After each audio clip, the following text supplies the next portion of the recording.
Bergabung dengan BRICS adalah peluang emas bagi Indonesia. Pasar ekspor yang lebih luas terbuka lebar untuk produk-produk Indonesia seperti pertanian, tekstil, otomotif, elektronik yang menjangkau lebih dari setengah populasi dunia.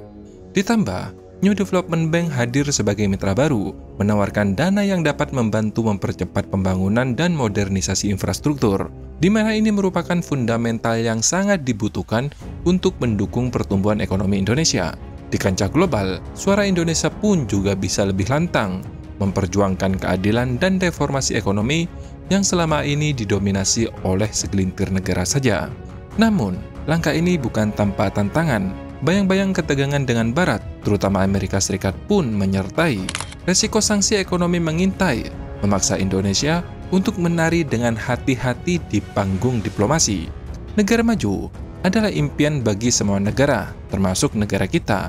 Tetapi, untuk menuju status tersebut, Indonesia harus beradaptasi dengan zaman, dan teknologi adalah kuncinya. Namun sayang, yang mempunyai kunci teknologi bukan berada di pihak BRICS, melainkan justru berada di pihak Amerika Serikat.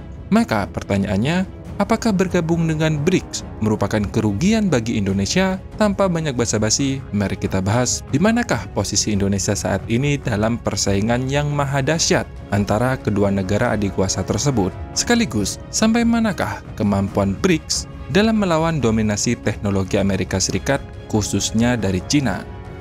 Dalam dunia teknologi, terlebih kecerdasan buatan, semikonduktor adalah jantungnya, di mana para produsen global, Cina menonjol sebagai salah satu pemain terbesar kedua di dunia. Dengan inisiatif seperti Made in China 2025, Cina berinvestasi besar-besaran untuk memperkuat industri semikonduktornya. Namun, ada satu hambatan besar, yaitu teknologi mesin litografi. Mesin litografi, khususnya UV atau Extreme Ultraviolet, adalah kunci untuk memproduksi chip modern yang berukuran sub 5 nanometer ke bawah. Semakin kecil ukuran chip, semakin cepat pula kinerjanya dan semakin hemat energi. Dengan kata lain, semakin kecil chip, maka semakin canggih pula chip tersebut. Ironisnya, meskipun Cina mendominasi produksi semikonduktor, mereka belum mampu membuat mesin litografi ini. Teknologi tersebut dikuasai oleh 3 negara saja, yaitu Belanda, Jerman, dan Amerika Serikat, yang menempatkan Cina dalam ketergantungan hingga saat ini.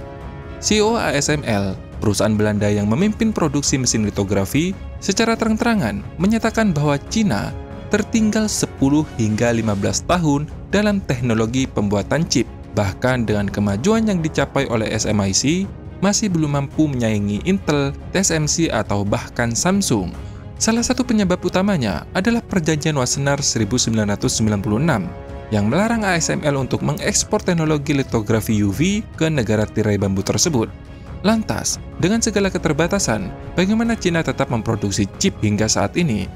Seperti yang diungkapkan oleh CEO ASML, selama ini Cina menggunakan mesin litografi Deep Ultraviolet atau generasi awal dari ASML. Meskipun tergolong teknologi jadul bagi ASML, mesin seperti TwinScan NXT 2000i tetap mampu memproduksi chip hingga 5 nanometer. Hal inilah yang melahirkan chip Kirin 9000S dari Huawei pada tahun 2023 kemarin. Bagi Cina, ini adalah prestasi besar, meskipun dibandingkan dengan Taiwan yang sudah mampu memproduksi chip 4 nanometer di Arizona, gapnya terlihat cukup jauh. Namun, setelah SMIC berhasil memproduksi chip 7 nanometer untuk Huawei, Amerika Serikat memberikan sanksi tambahan yang semakin mempersempit ruang gerak Huawei, baik dalam bisnis maupun dalam penelitian. Sanksi ini jelas mempunyai dampak yang melemahkan teknologi dari Cina. Namun, di sini kita patut apresiasi, kegigihan Cina pantas mendapatkan penghormatan. Setelah menyadari bahwa peralatan UV tidak akan pernah diizinkan masuk ke negaranya, Huawei dan mitra-mitranya mulai merancang strategi baru. Mereka kini menjelajahi pengembangan litografi ultraviolet ekstrim versi mereka sendiri. Meski diperkirakan akan membutuhkan waktu 10 hingga 15 tahun. Sebagai perbandingan, ASML membutuhkan lebih dari 20 tahun untuk menyelesaikan mesin UV komersial pertama mereka. Tapi, ada satu hal yang lebih penting. Kekhawatiran Amerika Serikat dan sekutunya bukan hanya pada kemungkinan Cina bisa mengembangkan teknologi UV sendiri di masa depan, melainkan pada resiko lain yang lebih dekat, bahwa Cina mungkin bisa menyalin teknologi Deep UV dari ASML, seperti TwinScan NXT 2000i dalam beberapa tahun ke depan. Jika ini berhasil, maka dominasi Barat dalam teknologi semikonduktor bisa runtuh lebih cepat dari yang mereka bayangkan. Maka dari itu, meski Amerika Serikat terus menekan ASML untuk menghentikan perawatan dan perbaikan sistem DUV di Cina, ASML tetap memberikan layanan tersebut. Langkah ini bukan tanpa alasan. ASML ingin mempertahankan kendali atas mesin-mesinnya di Cina.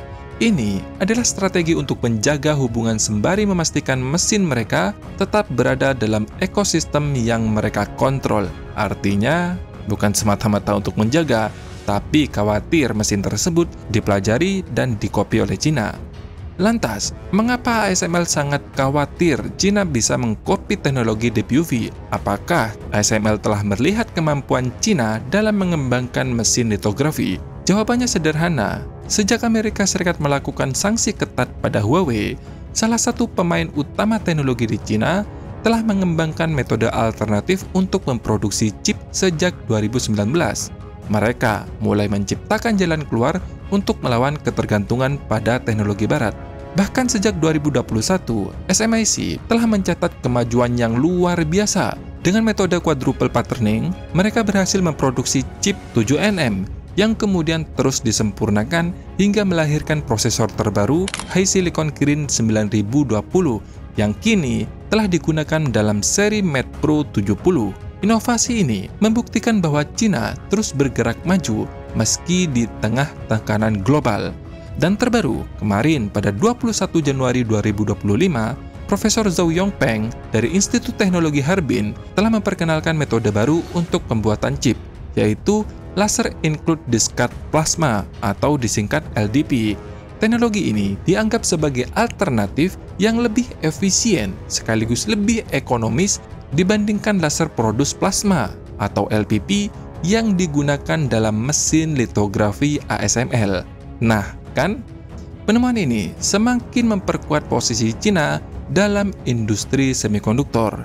Dengan semua inovasi yang dimiliki, jelas bahwa Cina sebenarnya tidak sepenuhnya bergantung pada Amerika Serikat untuk kebutuhan chipnya. Mereka hanya memanfaatkan ekosistem global yang sudah mapan sebagai langkah strategis untuk meminimalkan gesekan yang tidak perlu dengan Amerika Serikat. Namun, jika situasi semakin memaksa, Cina tidak akan ragu memainkan kartu as mereka. Contoh nyata dari kekuatan ini adalah keberhasilan Huawei pada semi Mate Pro 70 yang menjadi simbol kegigihan dan kemampuan Cina dalam melampaui rintangan. Dengan demikian, kondisi ini sebenarnya menjadi momentum emas bagi Indonesia untuk mempertimbangkan langkah strategis merapat ke Cina. Di tengah kemajuan teknologi dan kemampuan produksi chip Cina yang semakin mandiri, peluang ini seharusnya bisa kita manfaatkan. Indonesia dapat menunjukkan diri sebagai negara yang konsisten, berani mengambil resiko, dan siap beradaptasi dengan arus perubahan global. Cina, dengan teknologi chip yang terus berkembang, dapat menjadi mitra strategis bagi Indonesia dalam membangun ekosistem semikonduktor di dalam negeri. Dengan hubungan yang lebih erat, Indonesia bisa mendapatkan akses teknologi terkini melalui transfer pengetahuan serta investasi untuk mengembangkan industri teknologi di dalam negeri. Hal ini tentu jauh lebih realistis dibandingkan berharap hal serupa dari Amerika Serikat atau negara barat lainnya yang selama ini cenderung membatasi alih teknologi yang strategis. Terlebih, posisi Indonesia sebagai anggota BRICS semakin memperkuat alasan untuk mendekatkan diri ke Cina. Namun, perlu diingat, keputusan ini tentu tidak akan lepas dari resiko Amerika Serikat. Dengan pengaruhnya yang besar, mungkin akan memandang langkah Indonesia ini sebagai ancaman yang berpotensi memberikan tekanan ekonomi atau diplomatik. Nah, bagaimana nih? Kalau menurut kalian, apakah Indonesia sebaiknya merapat ke Cina yang setidaknya memiliki peluang untuk menuju kemandirian teknologi, atau tetap menjaga jarak demi menghindari sanksi dari Amerika Serikat? By the way, jadi ingat kata pepatah lama, kesempatan tidak akan datang dua kali bro. Silahkan tulis pendapat kalian di kolom komentar. Terima kasih sudah menonton, sampai jumpa di next video. Dadah!